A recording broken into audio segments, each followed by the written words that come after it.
Welcome to How Can I Keep From Singing, a podcast where we explore the different aspects of the power of singing together.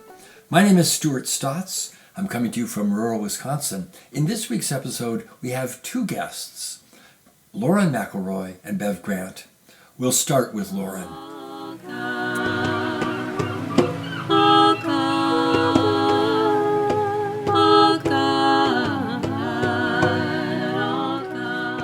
Lauren McElroy is a queer, black, experimental fiber artist who's also a very fine and practiced song leader. In particular, Lauren works with Wisconsing, an organization that provides spaces where people can explore the joy of singing together. Lauren comes to us today from Viroqua, Wisconsin. Lauren, welcome to How Can I Keep From Singing? Thank you so much for having me. I'm delighted you could make time to do this. Let's start by just talking about Wisconsing.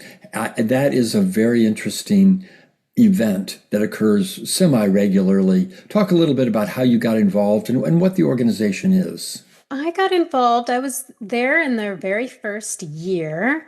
I led song there. I took a little bit of a break for a few years because I had some small children.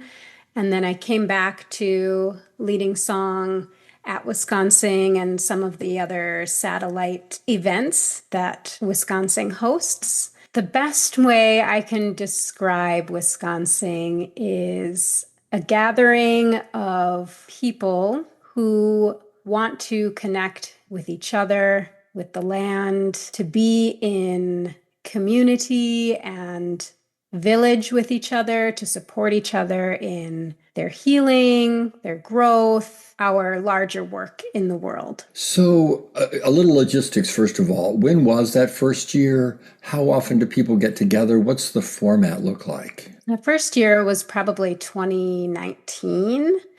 I was involved with the community singing movement before that at another gathering called Village Fire. The format is like summer camp. A bunch of folks, families, individual people come to a remote location. And throughout the day, there are different song circles that are themed. Wisconsing in particular is based off of the Spiral of the Work That Reconnects, which is Joanna Macy's work. The song circles follow that structure. So we come in gratitude, often singing songs of joy and connection. We move into honoring our grief. That brings a different flavor of song. And then we see with new eyes. We experience some healing with that. And then going forth, which are often songs of motivation and inspiration, movement kind of songs. How many people and how often? I would guess around 200. At the last gathering where we just moved to a new location, that was around 175 people. And as the project grows, I think it will be able to accommodate more people. Wisconsing happens annually. It sounds like a very intentional sort of gathering as opposed to simply a bunch of people sitting around singing folk songs. I do know Joanna Macy's work. Who helped shape this process in terms of connecting it to singing? How did that happen? Yeah, the woman who founded it, her name is Kava. You should interview her too. She's going to have a lot more answers for you on the logistical side of things. The songs that you sing at these gatherings, are they curated by folks who are coming there to be song leaders, or do people who come to sing bring things? Is there a theme or a common well that these songs are drawn from? Structured song circles that are led by song leaders who have been called in to lead song at a particular time will curate the song choices, either songs that they have created themselves or songs that other song leaders have created. And then there are also open periods where we'll be around a fire at night where it's less formal and anyone can share a song. Or sometimes we'll have song workshops where new songs that are being born will experiment with each other and get to hear each other's voices and layer and harmonize with each other. You work as a song leader, so you are doing some number of these song circles. That's correct. So, what are some songs that you have used in the past that you find successful for group singing? And how are you thinking about making those choices? So, the songs that I choose are chosen intuitively. When I'm called in to lead a song circle or a ritual, I will spend some time meditating, getting quiet, and allowing the songs that want to come in to just pop into my head, and then I'll write them down. But there's also a lot of in the moment song that come up. Sometimes it could be a word or a bird or the wind just blowing the song into my mind, a conversation that I've had with someone. These songs, I believe that they are there when we need them. And the songs themselves will tell you when they want to be sung. You must have a pretty good repertoire to be able to just draw from. Yes. It's been a lifelong experience of mine that if I hear a song, I just memorize it and I kind of can't help it. I've got jingles in there from when I was a child and these really amazing healing songs and songs that are great for being out in the streets and marching. And there's not a whole lot of filter when it comes to what songs get memorized. They're all just in there. How did you come to this? Were you raised in a musical family? Were you a musician in high school? What brought you to music? My mom will tell anyone who will listen the story of when I was 4 years old at someone's wedding, got on the table and sang My Heart Will Go On from Titanic to the crew at the reception. Ever since I can remember, I have been singing. I started more formally singing in elementary school. We had a choir, and then I continued on to choir in middle school and high school, doing some specialty choirs, doing some voice lessons. I went to college for classical voice. And when I left school, I moved out to the countryside in rural Wisconsin, and a woman named Liz Rogg showed up at the intentional community where I was living, and she introduced me to this whole community singing world, which was everything that I loved about singing in a group with none of the like notation and the preciseness that was required of me in classical voice training. So I had that training, but then when I was introduced to the community song, it just felt so intuitive and ancestral, the call and response, the way that I was able to memorize. And I didn't set out to be a teacher. People have just asked me to teach. I can remember the first time that I was introduced to the Dharma was through song. I memorized this song written by Lawrence Cole that was a gatha of Thich Nhat Hanh's. And it wasn't until many years later that I was reading Thich Nhat Hanh's work that I was like, oh, I know this. I've been exposed to this. I have a song for this. And that has been a really wonderful convergence in my life of song and Dharma. You're listening to How Can I Keep From Singing? My name is Stuart Stotts, and my guest today is Lauren McElroy. All things change. I at the moving house spirit the roofs me. Talk a little bit, Lauren, about the experience that you have or that others as part of Wisconsing have of just singing together.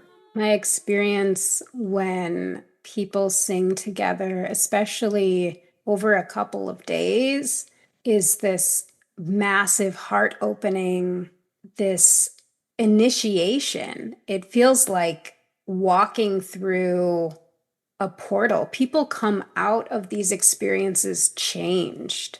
There have been many times when people have been singing and then crying and then laughing and then dancing and then crying and then singing again and hugging each other. And it's just transformative. You can see it, you can feel it. It vibrates your whole body, it vibrates the whole room. And I think, like with metta practice, it reverberates out to the whole world. You clearly have a deep spiritual connection to the work as well. Can you talk just a little bit about how you see this work of making music with people, singing with people, connecting to your vision of the world as a spiritual place? I think about the first verse in the Tao Te Ching, which is something like the Tao that can be spoken is not the true Tao. I caught this song recently that has the words, I am but one voice among many. There's nothing better than silence, but what comes close is a song. There's nothing that can replace the direct experience, but you can get kind of close by singing together. There's nothing that I could say that could replace someone's inner knowing of what it feels like to be a spiritual being in the world. But when we sing together, something happens. We touch something deeper. I feel like the songs themselves are singing through me. The songs themselves are calling us into remembering, calling us back home to ourselves. The songs are a spiritual technology that we can use to access our true selves. In these songs, how much do the words matter? I think that varies. There are layers. It can get deeper as you sing a song over and over again, because a lot of these songs are repetitive, almost like a mantra. You sing them over and over for a good 15 to 30 minutes. At first, you might not be quite so sure of the words, you might not have all the notes, but like as a group, the group can hold the song. So even if you forget a word, the person next to you has a word, and together we have the song as a group. It's like with anything, with practice and repetition. You might not be so sure. You might be thinking a lot in your head. Oh, I got to get these words right. I got to get these notes right. And then at some point, which I'm sure varies for everyone, the words fall away, or even just the thinking of the words falls away, and you really experience the spirit of the song. And words are tools that can help us to understand, to have a concept. And when you repeat it over and over, new meanings are revealed. You get new insights and new understandings at different points in your life. Like with the song that I was referencing earlier, that was Agatha of Thich Nhat Hanh's. At the time, I just knew I liked singing it and singing it with other people. And then years later, it became a new insight and it became new. I think there are layers to how the song is experienced in terms of words. So, Lauren, if you're going to a song circle of some kind, recognizing the value of the spontaneous and the intuitive response to the moment and what song may come, nevertheless, in your repertoire, are there 3, 4, 5 songs that you consistently feel like are in your pocket, ready to go, whether you use them or not, but they have a certain success in terms of singing with a group? Yeah, if I'm with a new group of singers or people who aren't necessarily used to singing, because I do a lot of teaching in the fiber arts world and in the meditation space, which people may or may not be accustomed to singing, I will go towards the more simple call and response style songs. All of these songs are taught in the oral tradition. So it's always call and response, but there are some that are layered with harmonies, with lots of words, but then there's a structure of a song that is mostly call and response, and that's what makes up the song. So they don't have to memorize a part. Have you got a couple examples of songs like that? This is a Serena Partridge song. This is a song for thankfulness and gratefulness. I'll often sing this in the space of a meal blessing, which is something that I'm often asked to do. Gather the gifts gather the gifts and give 'em away, and give 'em away. All things fade, all things fade, but love will stay, but love will stay. So let's sing our songs, let's sing our songs, and thank the land, and thank the land. And then this part, everybody sings together. Side by side, heart to heart, and hand in hand. That's lovely. And I can see easily how people in the call and response vein could make that song work real well. Good. Well, before we're out of time, if you got one more that also comes to mind. One more that also comes to mind. Okay, this one's a zipper song. This is a song for imagining the future that we want to live in. There'll be freedom in that land. There'll be freedom in that land. There'll be freedom in that land where I'm bound. There'll be freedom in that land. We'll be walking hand in hand. There'll be freedom in that land where I'm bound. And then you put in whatever you want to see in the world that you're creating. There'll be dancing in that land. There'll be dancing in that land. There'll be dancing in that land where I'm bound. There'll be dancing in that land. We'll be walking hand in hand. There'll be dancing in that land where I'm bound. Whatever you want. So love, clean water, food for everyone. Chocolate. Community, chocolate. Popcorn. Yes, all the snacks. Lauren, thank you so much for talking with me here today. I will put information in the notes about, in particular, Wisconsing, but also any contact information that you would like about your own work, so that people can get in touch if they would like to. I also appreciate you singing for us here at the end, and I can see how both of those songs would work very well in group singing. So, yeah, thank you very much for talking with us here today. Yeah, thanks so much for having me. It's been a pleasure. I am but one voice among many. A voice of clarity. There's nothing through than silence to lead on to the beyond. You're listening to How Can I Keep From Singing? My name is Stuart Stutz, and my guest today has been Lauren McElroy. My next guest is Bev Grant. In the air, all South Africa, singing everywhere, freedom has come. Celebration time, all South Africa. Bev has been a musician all her life, singing and playing with a family trio as a child. She had a band for many years, Bev Grant and the Human Condition, as well as other musical collaborations. She's also known as the founder and longtime director of the Brooklyn Women's Chorus, a group that has amplified social justice themes through music since its founding in 1997.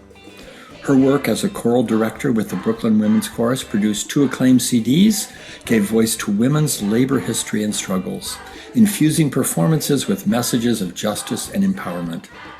Bev received the Joe Hill Award and other honors for contributions to labor and feminist causes. She lives in Brooklyn. Welcome to How Can I Keep From Singing, Bev? Thank you very much. I'm wondering if you could tell me about the Women's Chorus. I was asked by some friends of mine if I would direct them in a chorus. They lived in Montclair, New Jersey. So I had been at a workshop that taught me a couple of South African songs and stuff. And I felt, well, yeah, sure. And I had no experience as a choral director. So for the next 5 years, I would go out there every other week to New Jersey, and I learned how to arrange songs on my computer. And so I made charts and I taught them, but then the commute got really rough. And somebody at the Brooklyn Ethical Society, where I often perform, suggested we do a chorus and we could rehearse there. So there was somebody in the Park Slope Food Co-op that put the word out there, and we gathered women and we started the Brooklyn Women's Chorus. And it was started with the concept that everybody can sing, and I never auditioned anybody. We became a chorus. It was a wonderful chorus. It is a wonderful chorus. And I was able to be the director. I accepted my role as leader. That's been rough for me over the years, where I've not been comfortable. But I realize it's the people that take responsibility that are usually the leaders. Here I was, and I just pursued that. And I picked the repertoire with their consent and developed some skills to do warm-ups and pretended I was a director, imagined myself as Leonard Bernstein sometimes, it's like, yeah, and I had no training. But I did have harmony training, and I had sung in choruses. I was with the Brooklyn Women's Chorus for 25 years. The most wonderful thing about it was the fact that we did not audition people, and people learned to sing. And when that happened, when somebody would find their voice, it was like very emotional for them, but for me as well, and for everybody. They would find their voice because we would do what we call zipper songs, like there's somebody sang for me, had me on their mind, took the time to sing. Somebody mopped, somebody cooked, somebody what? And I would just point, and if they were ready to sing that one line, that's where you would find out if they could carry a tune, if they had the confidence to try it. Sometimes it was like, please don't call on me. I'll let you know when I'm ready. And they would let me know when they were ready. Or there would be short solos in songs, or trios would pop out and people would volunteer. And I tended to favor the people that did not have the confidence, sometimes to the chagrin of the people that did. But they learned. They understood the importance of it as the years went by. They'd stopped feeling like I have a better voice than that person. Why shouldn't I get the part? But that wasn't the point. It was never the point to have the best voice do the parts. It was to have the experience, to share that experience with people. And it changes lives. Many stories of people who said they were told not to sing, to move their lips when they were kids. What a terrible thing. Destroys joy. There's a joy in singing. For me, when I'm depressed, I try to remind myself, go sing because you're going to feel better, and no matter how bad I might have felt when I went to a rehearsal with the chorus, I'd come back feeling so much better, and so did everybody else. And it was amplified by the fact we were doing social justice music, because most of us in the chorus were activists or people who sympathized somewhat to the left of center. For some, that was the main reason to be there, because it was not just the singing, it was singing the lyrics, singing a Woody Guthrie song, singing one of my songs, singing a Pat Humphrey song, or Holly Near's song, or any of the social justice music that I brought. People would suggest songs as well. It was a remarkable experience. Singing in a group like that is a remarkable experience. And fortunately, I gave them a year's notice during the pandemic. We met during the pandemic online. I gave them a year's notice, and they went through 2 years with 2 different directors that didn't really inspire them. But this last year, they found a young woman who's got lots of enthusiasm, lots of skill, more skill than me on a level of, intellectual level, say. She really inspires them. And I feel so gratified that has happened, because for me, it's part of my legacy. I feel fulfilled and supportive of them. And I enjoy harmony singing as well, but I've not been as active vocally because I'm losing my voice. But I go to open mics where there's no pressure. Bev, thank you so much for talking about the women's chorus there in Brooklyn. Fascinating to me to hear all of that. You're welcome. Freedom, hallelujah, time has come. They're singing free. You've been listening to How Can I Keep From Singing? A production of Common Arts. My name is Stuart Stotts, and my guest today is Lauren McElroy. They're singing freedom. They're singing freedom's come.